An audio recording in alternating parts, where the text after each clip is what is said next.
Know the difference. La la la la la la la la. Just walking along the road and minding my own business as I'm walking and the road's not moving. Oh, what's this? A television? Non-existent? True, there isn't a force. The Coriolis force, or Coriolis effect, is a fictitious force. Ooh, yeah. We treat it as if it's a force. Treat it as a force. Okay. Take a piece of paper, scribble, scribble, scribble, scribble. Draw a sword. Yeah, cut it out. Oh. Non-existent? True, there isn't a force. So, magic. But there is a very, very real effect. An effect that you can see, feel and measure. Non-existent? True, there isn't a force. To the extent that you can actually treat it as if it's a force. I got an idea. Oh, yes, this is good. Hey, what are you doing? I am a king. What? No, you are not. You can think of me as one. Why? You are not one. So thinking of a king doesn't make me one? No, that's just stupid. But Mr. S said, if I think of something that's not as it were, makes it true. He must be some delusional fella. Anyway, I got to go. Bye-bye. Bye. But these forces themselves do not exist. That's true. Things like Coriolis, and I hope that you have a greater understanding of Coriolis than many flat earthers. Coriolis isn't a force. Nothing is pushing that cannonball sideways. The cannonball is continuing on in a straight line, but from the frame of reference where the cannon has shot it, it appears as though a force has pushed it sideways. Motion is described as using a non-inertial frame of reference. You get it? So what stands out acts on objects that are in motion within a frame of reference, rotates with respect to an inertial frame, and with Coriolis effect you always have two reference frames. Let's go and see an example of this. I think I've found a way to show an effect that will have you doubting your very own eyes. Show an effect. Now, they don't know it yet, but our budding ball players sitting on our specially rigged merry-go-round are about to demonstrate a rather astonishing optical illusion. Optical illusion. Here's the game, right? You're going to throw the ball straight to, what's your name, Victor, right? One second comes to you, Spencer, and you think it goes straight ahead, but you think you'll be the one catching it. Yeah. Now remember, the ball will be thrown straight across the spinning merry-go-round. Now remember, the ball will be thrown straight across the spinning merry-go-round. But where will it end up? Will it be caught by the thrower? Will it be caught by the person opposite? Will it be caught by the person to the thrower's left? Or by the person to the thrower's right? You got this. So the answer was D. It was caught by the person on the thrower's right. Our camera angles seem to show the ball bend in the air. The angles seem to show the ball bend in the air. So is that a camera effect, or are we seeing what they saw? So let me get this straight. So you threw the ball, it left your hands, and then what? And then it just got sucked over to him. In the air? Yeah, I threw a perfect throw. What did you see? Yeah, curved right in. Right, so we're all agreeing here the ball curved in midair. Yeah? Yes. Right, so we all agree here the ball curved in midair. Yeah? Yes. And you didn't cheat this at all? No, I didn't. Okay. And do you know why it did that? No. Nope. No idea. It's called the Coriolis effect. It's called the Coriolis effect. It's called the Coriolis effect. And it's very simple. It's objects in motion appearing to be. It's an optical illusion. Appearing to be. It's an optical illusion. Appearing to be. It's an optical illusion. appearing to be deflected off their intended course. So what's actually happening here is you are throwing this ball. You can only throw a ball in a straight line. Can I clear that up straight away? Yes. Even though it appears in your eyes to be bending. So you throw the ball straight. It's still going straight, but the table is moving below you. But the table is moving below you. But the table is moving below you. And all of a sudden, look who's in front of that straight moving ball. And it looks like it's bent off to the right because you're still looking at the guy you were intending to throw it to. And that, ladies and gentlemen, is the Coriolis effect. So, very simple. From the non-inertial frame, you will see the ball appear to curve, which it is not actually taking actual curve path, it's still traveling straight. It's just you, in the non-inertial, still moving while it is going in its straight path. Let's look at another example. Great stuff. Thank you. They are caused by something else. Yes! Kyle, you've really gone up in my estimation. Please have a word with Flatzoid FE and Nathan Oakley and tell them that they're just stupid idiots. That was uncalled for. Distortion supports the curve. You didn't watch the video.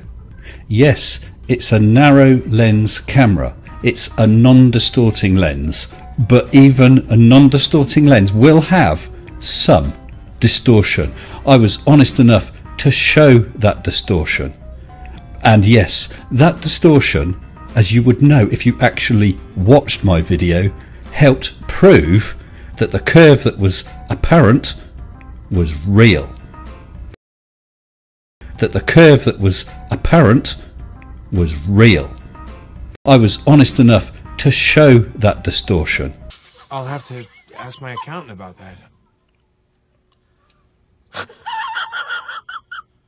Why relative density? Oh, nuts to your relative density. There's no such thing as relative density.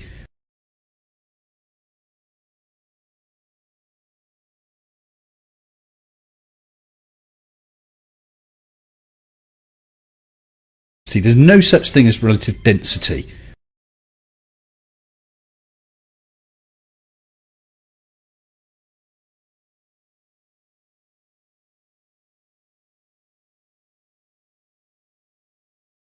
Nuts to your relative density. There's no such thing as relative density. None at all. Don't say it. Just do not say it. Ow! Ow! I can't believe you. You are a total... The word hasn't been invented for what you are, but you are one, and a total one at that. So instead of actually rebutting the argument, you rather want to try and ad hom me, and then later on we're going to see you anyway validating what I've said by trying to tell me I'm stupid by still validating everything I've just said. Dunning-Kruger at its best, that I have to tell you. Of course lenses are curved. That's how they work. That doesn't mean your image is going to be absolutely useless. Distortion is known about and understood.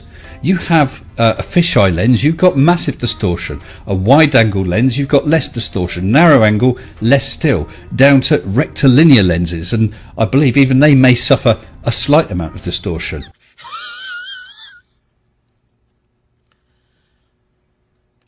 You're a total knob socket. From distorted to non-distorted to distorted, that the curve that was apparent was real. While it doesn't matter how it is, the point stands. It is showing it is optical distortion, not physical.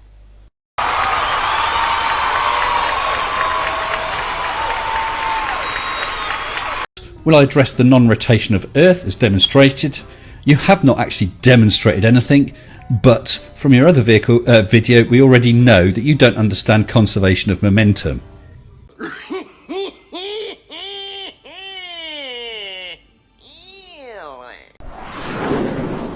Momentum. What is it? Today we're going to be discussing the differences in momentum, specifically linear momentum and angular momentum, and the conservation of momentum. Inertia in motion. That's simply what momentum is. It's power! or just energy. It's mass times velocity. Let's take a look at mass first of all. I'm sure everybody knows with experience, the more mass something has, the more it's going to take to stop that mass from moving. That means it has more momentum. Let's take for instance a truck speeding towards a brick wall. What's going to happen? It doesn't really have to go fast, but it's going to break through the wall. So let's take the bicycle with less mass, same velocity.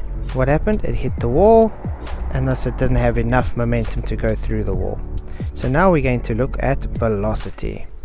Velocity is in fact intrinsic to mass as well. I mean, if you have more velocity, you don't need that much mass, as they are quite proportional to each other. Let's take a bullet for instance, a shot through. It's going to travel through the pan, correct? Now, so anything that has mass and velocity has momentum.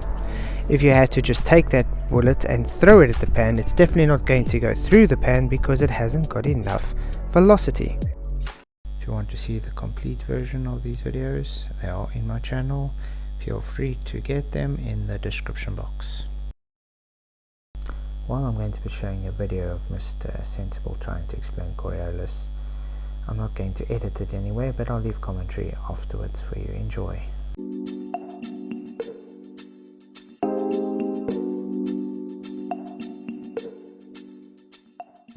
The Coriolis force, or Coriolis effect, is a fictitious force. It's not really a force, but it does have a real effect.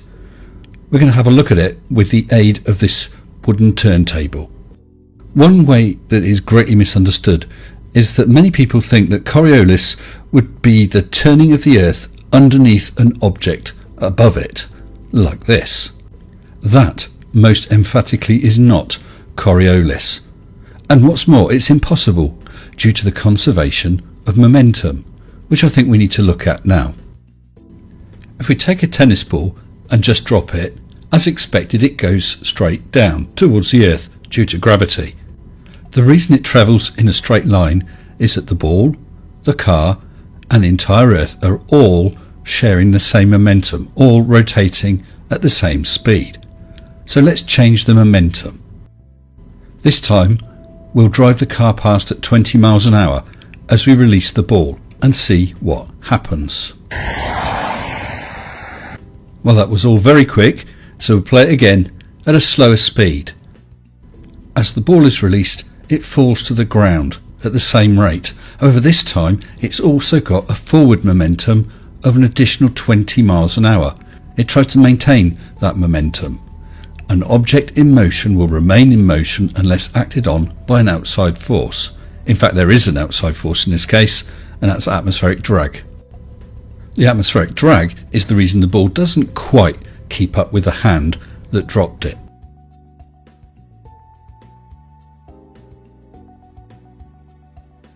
So to compare the two, while the car is stationary, the ball falls directly downwards to the orange marker box. If we place another marker box under the point where the ball was released while travelling at 20 miles an hour, it totally misses. It's still accelerating downwards at exactly the same rate of 9.8 meters per second, but it has the additional velocity forward and it maintains that momentum. So having seen conservation of momentum in action, we need to take it back to our Coriolis demonstration. We'll start by marking our centre point, the point of rotation, and another point out towards the outer edge. Now let's say we want to fire a cannon from the outer mark to the middle. We're going to want it to go in a straight line like this. Now we have an issue in that the Earth or this wooden disc are rotating. Now it is one rigid object and so it's rotating at the same speed, but the outer areas are having to move faster than the inner areas to complete each rotation. So let's fire our cannon again from the outer marker towards the centre point, but this time over a rotating body. The cannonball will fly straight directly up the screen, but it has a sideways velocity due to its momentum it had at the start. That gives us a curved path. That is Coriolis.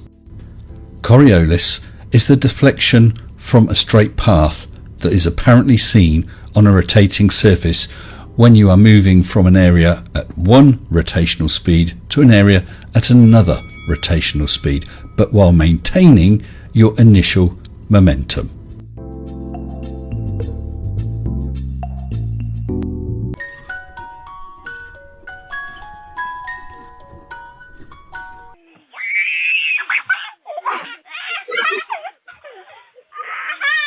One way that is greatly misunderstood is that many people think that Coriolis would be the turning of the Earth underneath an object above it, like this. That, most emphatically, is not Coriolis. So you throw the ball straight, it's still going straight, but the table is moving below you. But the table is moving below you. But the table is moving below you. However many guys. And what's more, it's impossible due to the conservation of momentum. What you just said is one of the most insanely idiotic things I have ever heard. Okay, let's start with problem 1. First off, conservation of momentum has got absolutely nothing to do with Coriolis effect. Secondly, if you want to claim conservation of momentum, which one are you claiming? Is it angular momentum or linear momentum? I'll leave this question with you, Mr. Sensible. Let's see if you'll be able to answer me. This is how it goes. Linear momentum. Angular momentum. Configuration is much larger than the moment of inertia in this contracted configuration. So what we can expect is that if we give it some angular momentum in the expanded high moment of inertia configuration, and then we contract it, its angular speed should increase. Down and away. Oh yeah, that's there. Tom Hallion. It goes straight down towards the Earth due to gravity. At the beginning of the year, I do a lot with density. Here, it's going to sink. And since this one's lighter, it's going to float. Oh, isn't that wonderful? Okay. Relative density. Oh, nuts to your relative density. There's no such thing as relative density.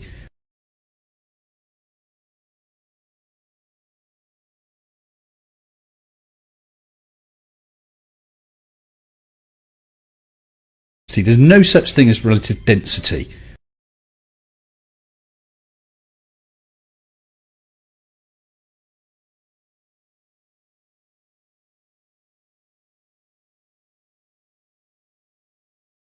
Nuts to your relative density. There's no such thing as relative density. None at all. Strike 3 call. The reason it travels in a straight line is that the ball, the car, and the entire Earth are all sharing the same momentum. My accountant about that. And I go towards it, but wait a minute, I have speed that will overtake it. Right. Because I'm going sideways faster than it is. Okay. And I go towards it, but wait a minute, I have speed that will overtake it. Right. Because I'm going sideways faster than it is. Okay. All rotating at the same speed. On wheels, and they are on the tabletop, and they are connected by a sort of elastic connection of rubber bands. Now when I pull them apart, I store some elastic energy in the stretch spring, and there is a force then which is exerted on both cars. Now what did we learn before? We learned that the big car has a little acceleration, and the little car a big acceleration, because one and the same force acts on both cars. Now we also saw on another occasion that the little car acquired the greater velocity and the bigger car the lesser velocity. So let's fire our cannon again from the outer marker towards the centre point, but this time over a rotating body. The ball, the car, and the entire Earth are all sharing the same momentum, but this time over a rotating body. the cannonball will fly straight directly up the screen, but it has a sideways velocity due to its momentum it had at the start. That gives us a curved path. Okay, let me make this clear, Mr. Sensible. Conservation of momentum has got absolutely nothing to do with Coriolis effect. The problem you have here is if you're claiming conservation of angular momentum, it is only an object taking that momentum path of the axis. Once it has left that radial axis, it no longer conserves momentum. Then it is now linear momentum, and that is it. That is Coriolis. Coriolis is the deflection from a straight path that is apparently seen on a rotating surface when you are moving from an area at one rotational speed to an area at another rotational speed, but while maintaining your initial momentum. What you just said is one of the most insanely idiotic things I have ever heard. You're an idiot! Okay? And the kicker kicks the ball. Depending on how high and how long it's in the air, the rotation of the Earth can have a significant effect on its trajectory towards the goalpost.